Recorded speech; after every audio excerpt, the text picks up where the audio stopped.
If you clicked on this video, it might be because you need some help with the engagement of your Instagram. It's not reaching that rate that you would like, and they're keeping you so frustrated. On today's video, I am gonna show you a couple of things that might be holding you down.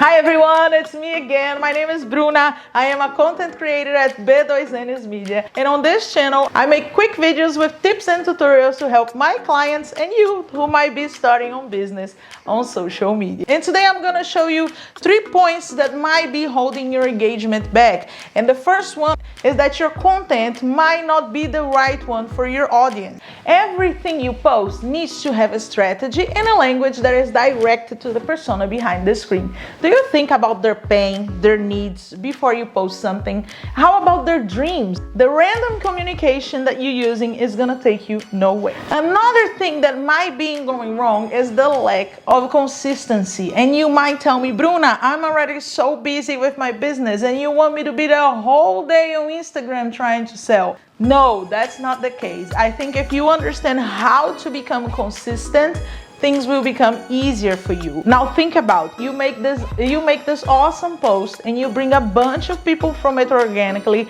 and then you leave them hanging there. Next week they come and there's nothing new. I normally tell my clients and the people who ask me about social media is that your Instagram is like the vitrine of your business. If you don't constantly keep bringing new things to your vitrine, your customer will look for someone else. Is gonna lose interest on being there. But once you understand what every tool on Instagram is made for, it is easier for you to plan a better way to be more consistent. For example, I'm gonna give you some examples. Your feed, your Instagram feed, it works a little bit, if we could compare, it's not.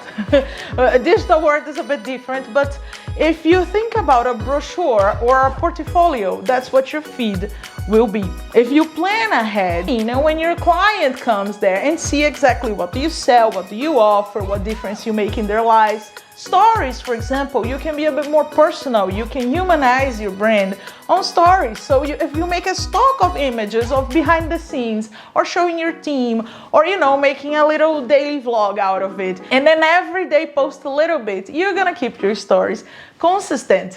The Reels, for example, is to reach more people. And it can be funny, it can use music, but it has to be made for the right person, because this format is specifically made to bring people organically. So you need to make a Reels for the right person and be fun and quick and hold their attention so they can come and follow. The IGTV, for example, you have more space. It's actually to compete a bit with YouTube.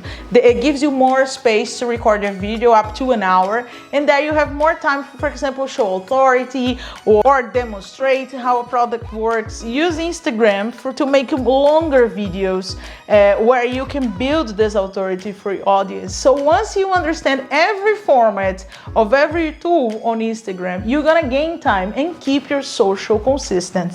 And that will for sure bring up engagement to your Instagram. And the last thing that I think that might not bring engagement to your Instagram is that you might not be using engaging tricks. Yes, there are actually tricks that you can use, like a good CTA, asking a question on the captions, or a quiz on your stories. Remember, Instagram wants people to be busy on their platform, and it's your job to keep them there.